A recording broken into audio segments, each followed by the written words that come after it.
Hay momentos en la vida que te parten en dos. Momentos donde el suelo desaparece bajo tus pies y caes en un vacío tan profundo que crees que nunca volverás a tocar tierra, para mí. Ese momento llegó una tarde de agosto, cuando tenía 19 años y escuché a mi propia madre ofrecerme como si fuera un mueble viejo del que necesitaba deshacerse. Me llamo Valentine. Hoy tengo 26 años. Y finalmente puedo contar esta historia sin que se me quiebre la voz. Pero créeme, no fue fácil llegar hasta aquí. Lo que viví, lo que descubrí, cambió todo lo que creía saber sobre el amor, la familia y sobre mí misma. Antes de continuar, quiero pedirte algo. Si esta historia te está tocando el corazón, si sientes que necesitas escuchar el final, suscríbete a este canal y activa la campanita.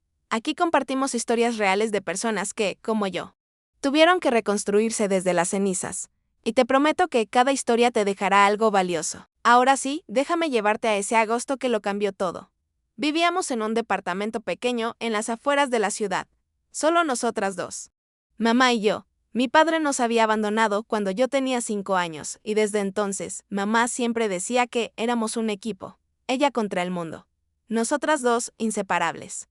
Durante años. Me lo creí. Me aferré a esa idea como un náufrago se aferra a un pedazo de madera en medio del océano. Mamá trabajaba en una oficina de contabilidad, pero su verdadera pasión eran las apuestas. Al principio no me daba cuenta. Pensaba que salía con amigas, que iba a reuniones sociales. Pero con el tiempo, los indicios se volvieron imposibles de ignorar. Llegaba a casa a las 4 de la mañana con olor a cigarro y alcohol. Desaparecían cosas de la casa, la televisión, las joyas de la abuela. Mi laptop que me había costado años de ahorros. Cuando le preguntaba, siempre tenía una excusa perfecta. Que si la televisión se había descompuesto y no valía la pena repararla. Que si las joyas las había empeñado temporalmente para cubrir una emergencia. Que si mi laptop la había vendido porque necesitábamos pagar el alquiler atrasado. Y yo, como una tonta, le creía. Porque era mi madre. Porque el amor de una madre se supone que es sagrado, ¿no? El día que todo explotó. Yo había terminado mi turno en la cafetería donde trabajaba medio tiempo. Estudiaba diseño gráfico en la universidad pública y trabajaba para pagar mis propios gastos. Mamá ya casi no contribuía a la casa. Decía que le habían reducido el sueldo. Que la situación estaba difícil. Yo me tragaba mis quejas y trabajaba turnos dobles cuando podía. Llegué a casa más temprano de lo habitual porque la cafetería había cerrado por problemas con el suministro de agua. Abrí la puerta, esperando encontrar el departamento vacío como siempre, pero escuché voces en la sala. La voz de mamá y la voz grave de un hombre que no reconocí. Me quedé paralizada en la entrada, con la llave todavía en la mano. Algo en el tono de esa conversación me erizó la piel. No era una charla casual. Había tensión, negociación. Instintivamente. Me quedé callada y me acerqué al pasillo que daba a la sala, escondiéndome detrás de la pared. Lo que escuché me heló la sangre. Mira, Ricardo, te estoy haciendo un favor, decía mamá con esa voz suave que usaba cuando quería convencer a alguien. Es joven, bonita, educada. Sabe cocinar, limpiar. Y es obediente. Te garantizo que no te dará problemas. Hubo un silencio. Luego, la voz del hombre, no sé, Marta. Esto es complicado. ¿Y si ella no quiere? ¿Y si se niega? Mamá soltó una risa seca, amarga. Ella hará lo que yo le diga. Siempre lo ha hecho. Además, no tiene a dónde ir. Sin mí, no es nada. Lo sabe. Sentí que el aire se me escapaba de los pulmones. Me llevé una mano a la boca para ahogar el grito que amenazaba con salir. ¿Estaba hablando de mí? Mi propia madre estaba intentando. ¿Qué? ¿Venderme? ¿Entregarme a un desconocido? Necesito el dinero para esta semana, continuó mamá, y ahora su voz sonaba desesperada. Me están presionando. Si no pago, vienen por mí. Por favor. Ricardo, 50,000 pesos si es tuya. Es poco comparado con lo que te ahorrarías pagando por una esposa por los medios normales. Además, ya te dije. Ella es. No sigas. El hombre la interrumpió. Déjame pensarlo. Dame hasta el viernes. Escuché pasos acercándose a la puerta. Corrí al baño del pasillo y cerré la puerta con el corazón, golpeándome el pecho tan fuerte que pensé que me iba a estallar. Abrí el grifo para disimular cualquier sonido. Me temblaban las manos. Todo mi cuerpo temblaba. Esperé hasta que escuché la puerta de entrada cerrarse. Esperé unos minutos más, tratando de recuperar el control de mi respiración, de procesar lo que acababa de oír. Pero mi mente era un torbellino. Las palabras de mamá resonaban en mi cabeza como campanas funerarias. Sin mí. No es nada. Es tuya. No te dará problemas. Salí del baño intentando parecer normal. Mamá estaba en la cocina preparando café como si nada hubiera pasado. Me miró y sonrió. Esa sonrisa, que antes me daba seguridad, ahora me parecía la sonrisa de una extraña, de una depredadora. Hola. Mi amor. Llegaste temprano, me dijo con total naturalidad. No pude responder. Me quedé mirándola, buscando en su rostro alguna señal de remordimiento, de humanidad. Pero solo vi a una mujer cansada, con ojeras profundas y arrugas que no recordaba haber visto antes. Una mujer que me miraba no como a una hija, sino como a un objeto con el que podía negociar. ¿Estás bien?, me preguntó. Y ahora su ceño se frunció con algo parecido a la preocupación. Pero yo ya no podía creer en nada que viniera de ella. Sí, mentí. Solo estoy cansada. Me enterré en mi cuarto. Me senté en la cama. Y por primera vez en mucho tiempo, lloré. Lloré con rabia, con dolor, con una sensación de traición tan profunda que sentía que me estaba ahogando. ¿Cómo había llegado a esto? ¿En qué momento me había convertido en una mercancía para mi propia madre? Esa noche no pude dormir. Me la pasé dándole vueltas a todo. A cada momento de nuestra relación. A cada vez que había sacrificado mis sueños para ayudarla. A cada vez que había trabajado horas extra para cubrir sus emergencias. Me di cuenta de algo que me destrozó aún más. Los indicios siempre habían estado ahí. Yo simplemente me había negado a verlos porque la verdad era demasiado dolorosa. Los siguientes días fueron una tortura. Mamá actuaba con normalidad. Pero yo la observaba diferente. Veía cómo me miraba cuando pensaba que no me daba cuenta. Había cálculo en esos ojos. Había desesperación, y algo que me heló hasta los huesos, había resignación. Como si yo hubiera tomado una decisión de la que no había vuelta atrás. El jueves por la noche, ella salió. Dijo que iba a ver a una amiga. Supe que era mentira. Esperé a que se fuera, y entonces hice algo que jamás había hecho. Revisé sus cosas. Necesitaba entender. Necesitaba saber hasta dónde llegaba esto. Encontré su teléfono viejo en el fondo de un cajón. Todavía tenía batería. Lo encendí con manos temblorosas y empecé a revisar. Mensajes, fotos, correos. Lo que descubrí fue peor de lo que había imaginado. Mamá no solo tenía deudas de juego. Tenía deudas con gente peligrosa. Prestamistas que cobraban intereses imposibles. Y había más mensajes. Conversaciones con otros hombres. Ricardo no era el primero al que le había ofrecido un trato.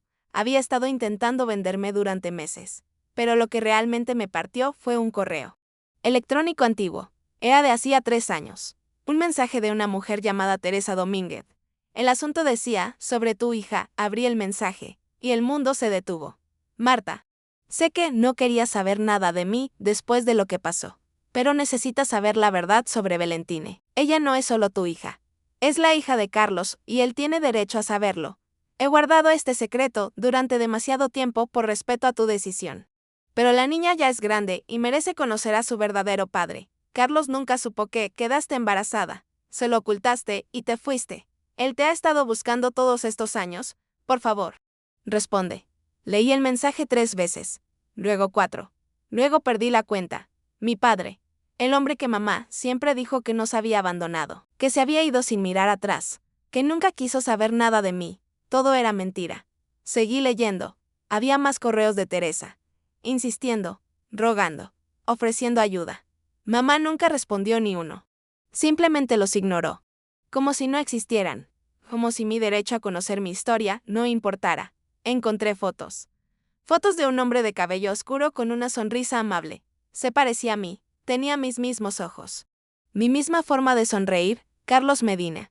Mi padre. Un hombre que según estas fotos y mensajes era un arquitecto respetado que vivía en otra ciudad. Que tenía una familia.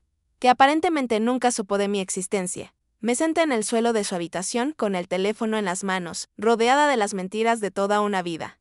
Y en ese momento, algo se rompió dentro de mí. No solo el amor hacia mi madre, sino también la niña asustada que había sido toda mi vida. La niña que creía que necesitaba su aprobación para existir. Cuando mamá llegó a las 2 de la mañana. Yo estaba esperándola en la sala, con el teléfono en la mano y todas las pruebas impresas sobre la mesa. Ella se quedó helada cuando me vio, y en sus ojos vi algo que confirmó todo, miedo. Valentine. Empezó a decir. Pero levanté la mano para detenerla. No, le dije con una voz que ni yo misma reconocí. Calmada, fría, no digas nada. Ya escuché suficientes mentiras. Puse las impresiones sobre la mesa. Los mensajes con Ricardo, los mensajes con los otros hombres, los correos de Teresa, las fotos de mi padre. ¿Vas a negarlo?, le pregunté. ¿Vas a decirme que esto no es lo que parece? ¿Que no intentaste venderme? ¿Que no me mentiste sobre mi padre durante toda mi vida? Mamá se dejó caer en el sillón. Por primera vez en mi vida. La vi sin su máscara, sin sus excusas. Parecía pequeña, derrotada. Necesitaba el dinero, susurró. Y eso fue todo. Ni una disculpa, ni una explicación real. Solo necesitaba el dinero. ¿Desde cuándo?, le pregunté. ¿Desde cuando dejé de ser tu hija para convertirme en tu salvavidas? No respondió. Simplemente se cubrió el rostro con las manos. Me voy, le dije, esta noche. Y no. Voy a volver. No tienes a dónde ir, respondió ella.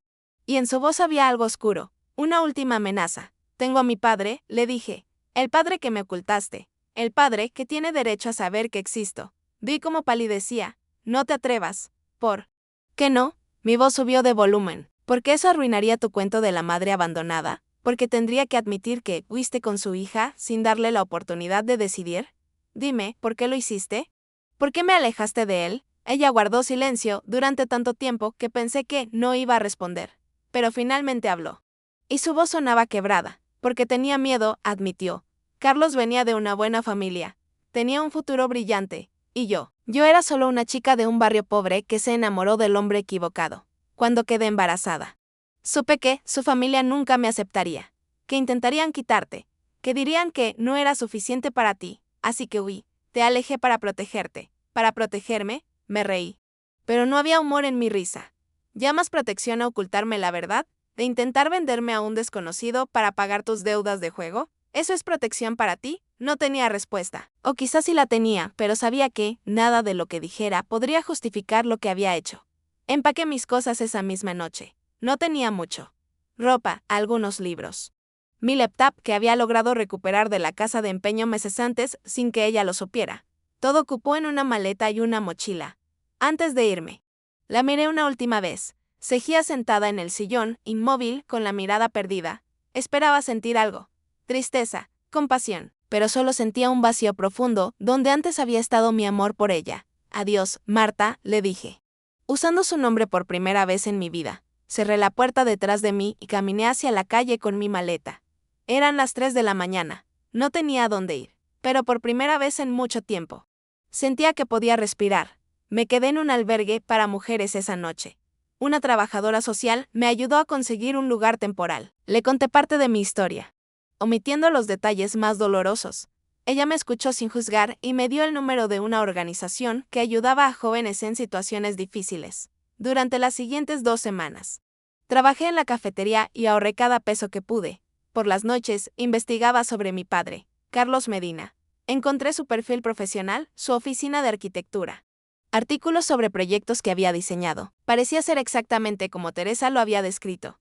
Exitoso, respetado, con una familia. Y ahí estaba mi dilema. ¿Tenía derecho a aparecer en su vida después de tantos años? ¿A destrozar potencialmente su familia, revelando un secreto que mi madre había guardado durante 2 décadas? Parte de mí quería olvidar todo y seguir adelante. Pero otra parte, la parte que necesitaba respuestas, no podía dejarlo ir. Finalmente, le escribí a Teresa. Le expliqué quién era y que había descubierto los correos. Le dije que quería conocer a mi padre, pero que no sabía cómo acercarme. Su respuesta llegó en menos de 1 hora.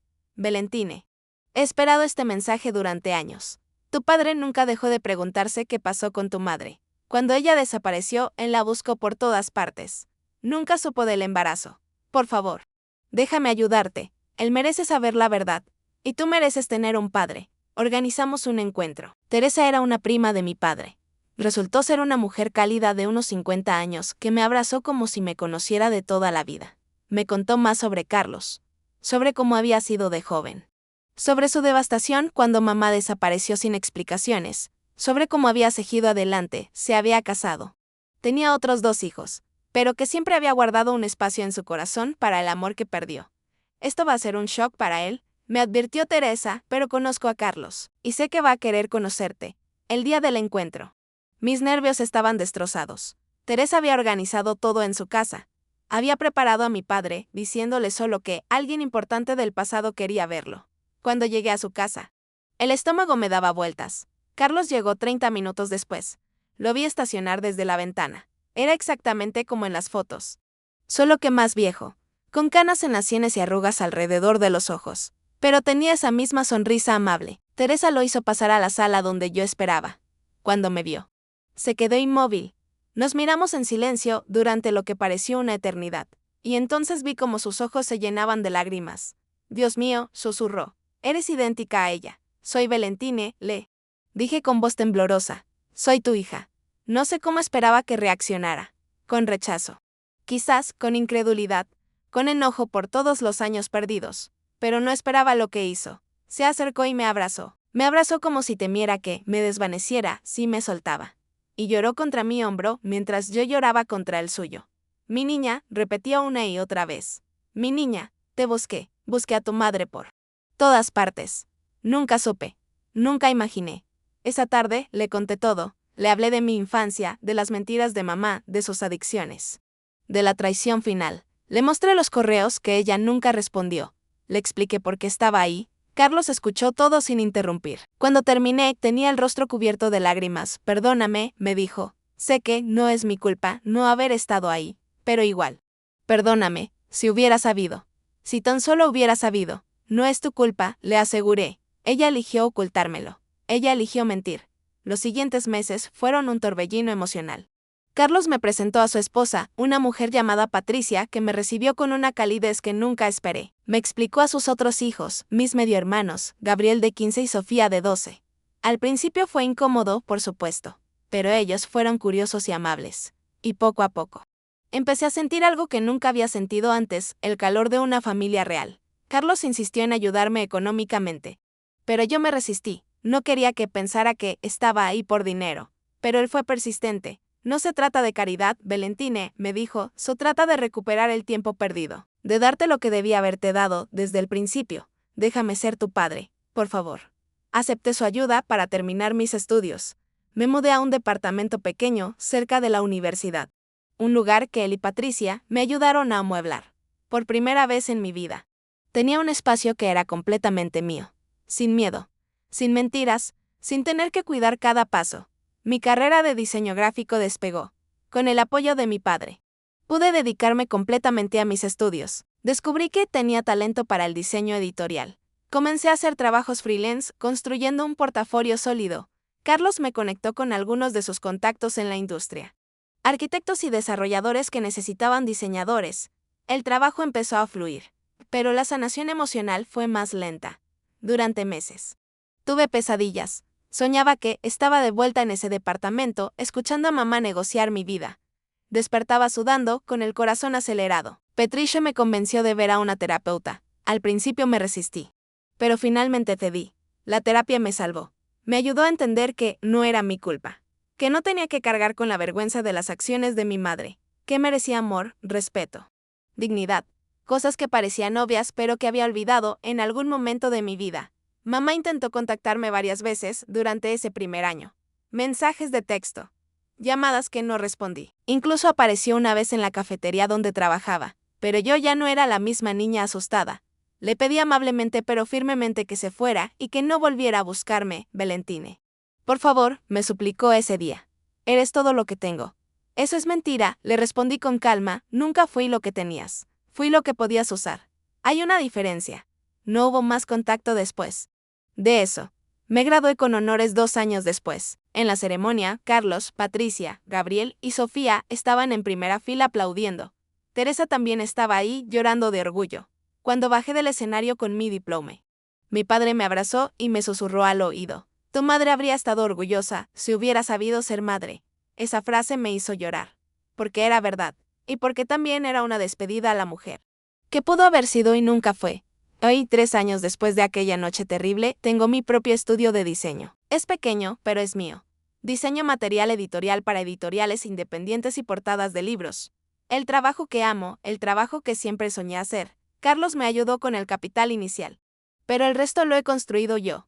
Cliente por cliente, proyecto por proyecto. También tengo una relación cercana con mis hermanos. Gabriel ahora tiene 18 y está por entrar a la universidad. Sofía tiene 15 y viene a mi estudio después de clases a hacer su tarea. A veces diseñamos cosas juntas. Tiene buen ojo para los colores. Patricia se convirtió en una figura materna para mí. No intenta reemplazar a nadie ni borra el pasado. Simplemente está ahí. Me escucha cuando necesito hablar, me abraza cuando necesito llorar, me celebra cuando tengo victorias. Es lo que una madre debería hacer. ¿Y mamá? Supe por terceros que finalmente tocó fondo con sus adicciones. Perdió su trabajo. Perdió el departamento. La última noticia que tuve fue que estaba en un centro de rehabilitación financiado por el gobierno. Parte de mí quiere sentir compasión, parte de mí quiere visitarla. Pero la mayor parte de mí sabe que no le debo nada, que mi sanación depende de mantener esa distancia. Mi terapeuta dice que está bien, que poner límites no es crueldad, es supervivencia, y que perdonar no significa olvidar ni permitir que alguien te lastime de nuevo. He aprendido muchas lecciones de esta experiencia. He aprendido que la familia no siempre es quien comparte tu sangre. A veces es quien elige amarte cuando no tiene que hacerlo. He aprendido que tu valor no depende de cómo te traten los demás, especialmente aquellos que deberían amarte incondicionalmente. He aprendido que puedes sobrevivir a traiciones que pensabas que te matarían, y que del otro lado del dolor más profundo puede esperarte una vida que nunca imaginaste posible. Si estás escuchando esto y te encuentras en una situación similar, si alguien que se supone que debe amarte te está usando, te está lastimando, te está haciendo sentir que no vales nada, quiero que sepas algo, no estás sola. Tu dolor es real, tu experiencia es válida, y mereces más. Mucho más. No fue fácil escapar. No fue fácil reconstruirme. Hubo noches en ese albergue donde lloré, hasta quedarme sin lágrimas. Hubo mañanas donde no quería levantarme de la cama. Hubo momentos donde la voz de mamá resonaba en mi cabeza diciéndome que sin ella no era nada. Y casi le creí, pero seguí adelante. Un día a la vez. Un paso a la vez. Y descubrí que era mucho más fuerte de lo que pensaba, que tenía recursos que no sabía que tenía, que había gente buena en él. Mundo dispuesta a ayudar si te atreves a pedir ayuda. Ahora, cuando miro atrás, veo a esa chica de 19 años escondida en el pasillo, escuchando cómo su madre negociaba su vida. Y mi corazón se rompe por ella, pero también me siento orgullosa, porque ella tomó la decisión más difícil de su vida, elegirse a sí misma, y esa decisión cambió todo. Esta historia no tiene un final de película donde todos se reconcilian y son felices para siempre. La vida real no funciona así. Pero tiene algo mejor, tiene verdad, tiene sanación, tiene la satisfacción de saber que construyó una vida que vale la pena vivir, no a pesar de lo que me pasó, sino incluyendo lo que me pasó, porque las cicatrices no desaparecen. Pero esas cicatrices son la prueba de que sobreviviste, de que eres más fuerte que lo que intentó romperte, y eso es suficiente. Hace unos meses, Carlos me regaló un cuadro para mi estudio. Es una frase del poeta Rumi que dice: la herida es el lugar por donde entra la luz. Lo colgué frente a mi escritorio, y cada vez que lo leo, recuerdo que todo lo que viví, por doloroso que fue, me trajo hasta aquí, a esta vida, a esta versión de mí que nunca hubiera existido si no hubiera tenido el coraje de dejar ir a la persona que se suponía que nunca debía dejar. Y si tú estás en ese lugar ahora, en ese momento de decisión, donde tienes que elegir entre quedarte en lo conocido aunque te destruya o saltar al vacío aunque te aterrorice, quiero decirte esto: salta, salta aunque tengas miedo. Salta aunque no sepas dónde vas a caer, porque quedarte en un lugar que te mata lentamente no es vivir. Es solo una muerte más lenta y más dolorosa. Y mereces vivir, de verdad vivir, no solo sobrevivir. Hay algo más que quiero compartir contigo, algo que descubrí en estos años de sanación y que cambió completamente mi perspectiva. Cuando estás en medio del dolor, cuando sientes que alguien te ha traicionado de la forma más profunda posible, es fácil caer en la amargura, es fácil construir muros tan altos que nadie pueda alcanzarte nunca más. Créeme, yo lo hice durante mucho tiempo. Los primeros meses después de conocer a Carlos y su familia. Me costaba trabajo aceptar su cariño. Cada gesto amable me hacía sospechar, cada abrazo me ponía tensa. Cada te quiero que escuchaba, mi cerebro automáticamente preguntaba: ¿qué quieren de mí? Porque eso era lo que había aprendido, que el amor siempre venía con condiciones. Que las personas que decían amarte eventualmente mostrarían sus verdaderas intenciones. Recuerdo una tarde en particular, unos 6 meses después de haber conocido a mi padre. Estábamos en su casa. Toda la familia cenando juntos. Era algo que hacían cada domingo. Patricia había cocinado lasaña, mi platillo favorito, que yo había mencionado casualmente semanas atrás. Gabriel estaba contando una historia de la escuela que nos hacía reír a todos. Sofía estaba mostrándome un dibujo que había hecho. Carlos me servía más jugo sin que yo lo pidiera, y en medio de toda esa calidez, de toda esa normalidad hermosa, sentí pánico, pánico puro, porque una vocecita en mi cabeza susurraba: esto es demasiado bueno para ser verdad, van a quitártelo, Van a demostrar que todo fue una mentira. No mereces esto. Me disculpé y fui al baño. Me senté en el borde de la tina, intentando controlar mi respiración, con lágrimas corriendo por mis mejillas. Había un golpe suave en la puerta. Era Patricia. «Valentine, ¿estás bien, cariño?» No respondí. No podía. Ella esperó un momento y luego dijo algo que nunca olvidaré. Sé que es difícil. Sé que, después de todo lo que viviste, confiar debe sentirse como caminar sobre vidrio roto. Pero estamos aquí. No vamos a desaparecer. No vamos a cambiar de opinión sobre ti. Tienes permitido ser feliz. Tienes permitido aceptar amor sin tener que pagarlo con pedazos de ti misma. Abrí la puerta. Ella me abrazó mientras yo lloraba contra su hombro. Y en ese momento entendí algo fundamental. La sanación no es un camino recto. Tiene retrocesos. Tiene días malos. Tiene momentos donde el pasado te jala de vuelta y te hace dudar de todo lo bueno que has construido. Pero esos momentos no significan que estés fallando. Solo significan que estás procesando, que estás aprendiendo a soltar patrones que te mantuvieron a salvo en el pasado, pero que ahora solo te limitan. La terapia me enseñó algo que llaman reparentalización. Suena complicado, pero es simple. Es aprender a darte a ti misma lo que no recibiste de niña. Es convertirte en tu propia madre protectora, tu propia defensora, tu propia fuente de validación. Porque aunque ahora tengo una familia que me ama, aunque Carlos está presente de formas que nunca imaginé, la verdad es que nadie puede llenar completamente ese vacío que deja la traición materna. Y está bien. Ese vacío no necesita ser llenado por otros. Necesita ser reconocido, honrado y gradualmente sanado por ti misma. Empecé a escribir cartas. No cartas para enviar, sino cartas para mí. Le escribí a la Valentine de 5 años que no entendía por qué papi se había ido. Le escribí a la Valentine de 12 años que trabajaba en lugar de jugar para ayudar con los gastos de la casa. Le escribí a la Valentine de 19 años que escuchó esa conversación horrible y sintió que su mundo se desmoronaba. Les decía lo que necesitaban escuchar, que no era su culpa, que eran suficientes, que merecían amor, protección, infancia, que lo que les estaba pasando era injusto y que no tenían que ser fuertes todo el tiempo, que podían llorar, enojarse, sentir todo lo que necesitaran sentir. Suena tonto. Quizás, escribirle cartas a versiones pasadas de ti misma, pero algo sanó en mí con cada palabra. Era como si finalmente estuviera defendiendo a esa niña que nadie defendió, como si le estuviera dando la voz que nadie le dio. Mi estudio de diseño también se convirtió en una forma de sanación. Cada proyecto que tomaba, cada portada del libro que diseñaba, era una declaración: existo, tengo valor, creo cosas hermosas. No soy la mercancía que mi madre intentó vender. Soy una artista. Soy una profesional. Soy completa. Uno de mis proyectos favoritos fue diseñar la portada de un libro sobre resiliencia femenina. La autora era una mujer que había sobrevivido a violencia doméstica y había escrito su historia. Cuando me contactó, me contó que había visto mi trabajo y que algo en mi estilo le había llegado. Decía que mis diseños tenían esperanza mezclada con fortaleza. Trabajamos juntas durante meses. Y en el proceso, compartimos nuestras historias. Descubrí que el dolor tiene muchas formas, pero la sanación tiene patrones similares. La necesidad de ser escuchadas, la importancia de ser creídas, el poder de reclamar tu narrativa. Cuando ese libro se publicó y vi mi diseño en la portada, con mi nombre acreditado, lloré. No de tristeza, sino de algo más profundo. Era validación. Era prueba tangible de que había logrado algo, que era alguien más allá de lo que me había pasado. El libro vendió bien. La autora me recomendó con otras escritoras. Mi trabajo comenzó a enfocarse más y más en proyectos que contaban historias de mujeres sobrevivientes. Mujeres que habían enfrentado lo imposible y habían salido del otro lado. No perfectas, no sin cicatrices, pero vivas, plenas, poderosas. Y ahí encontré mi propósito, no solo diseñar portadas bonitas, sino dar rostro visual a historias que necesitaban ser contadas. Historias que podían hacer que otra mujer, en algún lugar, se sintiera menos sola. ¿Recuerdas que te dije que mamá intentó contactarme varias veces?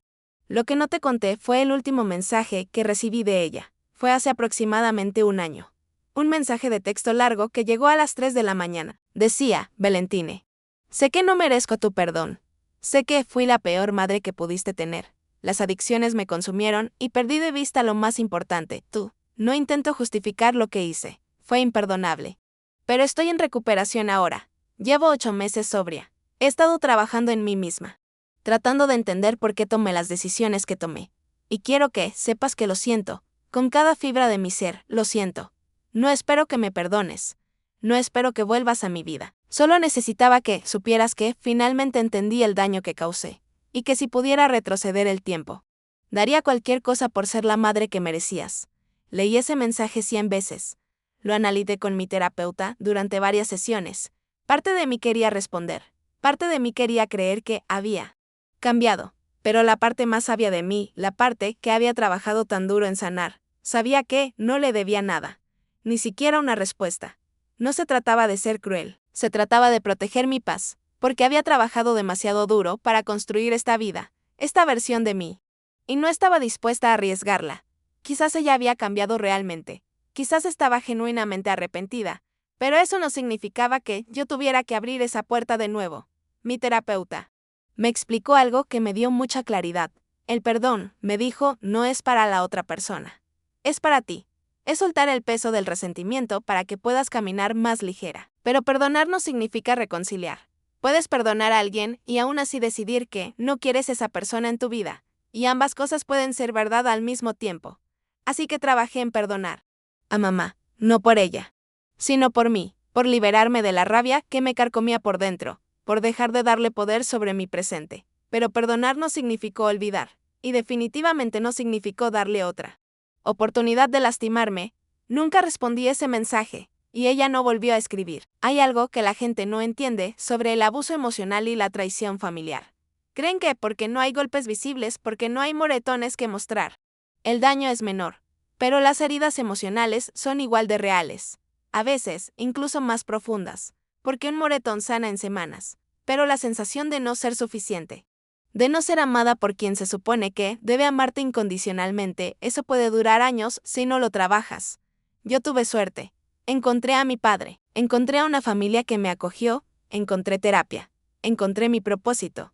Pero sé que no todas tienen esa suerte, y por eso hablo.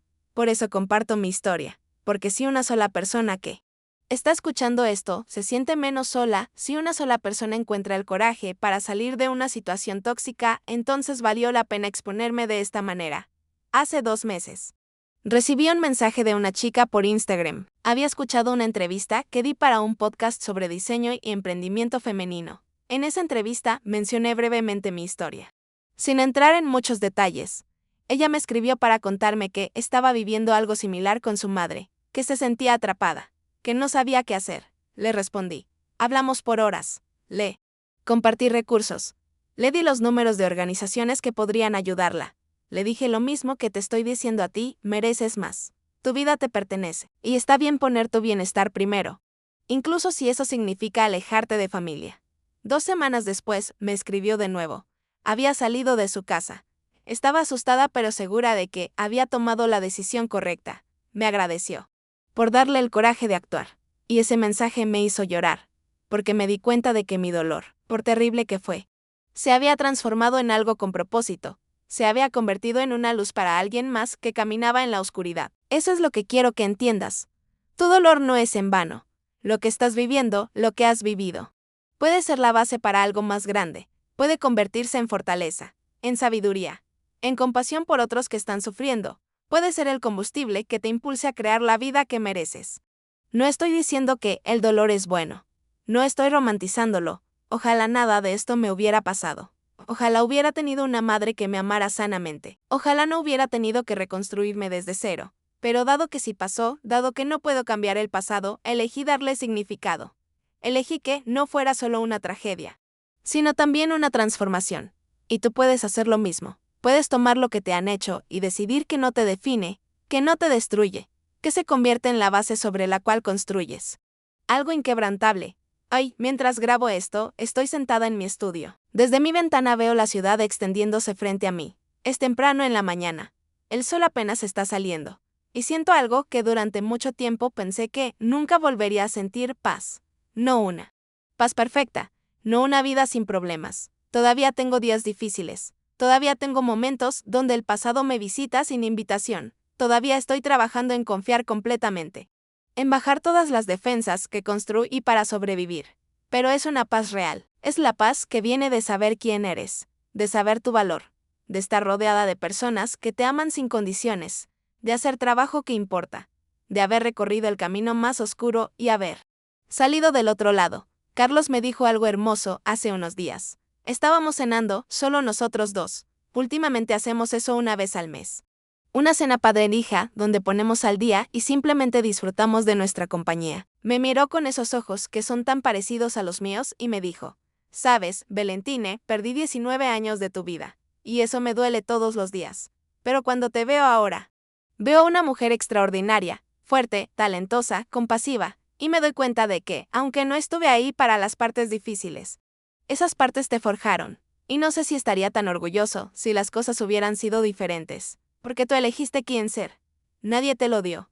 Lo ganaste, lo peleaste. Y eso es algo que nadie puede quitarte». Lloré cuando me dijo eso. Porque tenía razón. Todo lo que soy, lo construí yo. Sí, con ayuda. Sí, con apoyo. Pero las decisiones difíciles. Los pasos aterradores. La voluntad de seguir adelante cuando todo en mí quería rendirse. Eso fue mío. Y es tuyo también. Tu fortaleza. Tu resiliencia. Tu capacidad de levantarte una y otra vez. Nadie te la da. La descubres cuando no te queda otra opción. Y una vez que la descubres, nadie puede robártela. Entonces, si estás escuchando esto desde un lugar oscuro, desde un lugar donde sientes que no puedes más, quiero que sepas algunas cosas. Primero, lo que sientes es válido. Tu dolor importa. Tu experiencia importa. No dejes que nadie minimice lo que estás viviendo. Segundo, no estás sola. Hay miles de nosotras que hemos caminado caminos similares. Y aunque cada historia es única, el dolor tiene un lenguaje universal. Y la sanación también. Tercero, puedes sobrevivir a esto. Sé que no lo sientes ahora, sé que parece imposible, pero lo es. Puedes, vas a hacerlo. Un día, un paso, una decisión a la vez. Cuarto, pedir ayuda no es debilidad. Es lo contrario. Es reconocer que mereces apoyo. Es entender que no tienes que cargar todo sola. Busca esa ayuda. Organizaciones, terapeutas, amigos, familia extendida. Existen recursos, existen personas que pueden ayudar. Y quinto, lo más importante, del otro lado de esto hay una vida esperándote. Una vida que quizás no puedes imaginar ahora, pero que está ahí. Una vida donde despiertas sin miedo. Donde las personas que te rodean te nutren en lugar de drenarte. Donde tu trabajo te llena. Donde tu voz importa. Donde eres libre. Esa vida existe y puedes tenerla, pero tienes que dar el primer paso. Tienes que elegirte. Tienes que decidir que mereces más que lo que te están dando. Y cuando lo hagas, cuando tomes esa decisión aterradora de salvarte a ti misma, descubrirás algo sorprendente. Eres mucho más fuerte de lo que jamás imaginaste. Esta es mi historia. No tiene un final perfecto de película. Tiene algo mejor, tiene verdad, tiene sanación. Y tiene la promesa de que es posible reconstruirse, que es posible tomar los pedazos rotos y crear algo nuevo, algo más fuerte, algo tuyo. Y si yo pude hacerlo, tú también puedes. Gracias por escucharme, gracias por permitirme ser vulnerable con ustedes. Y si esta historia te tocó, si resonó contigo de alguna manera, compártela, porque nunca sabes quién necesita escuchar que no estás sola, que hay esperanza, que hay vida después del dolor más profundo. Nos vemos en la próxima historia. Y recuerda, mereces amor. Mereces respeto. Mereces una vida hermosa. Y nadie, absolutamente nadie, tiene derecho a hacerte sentir lo contrario.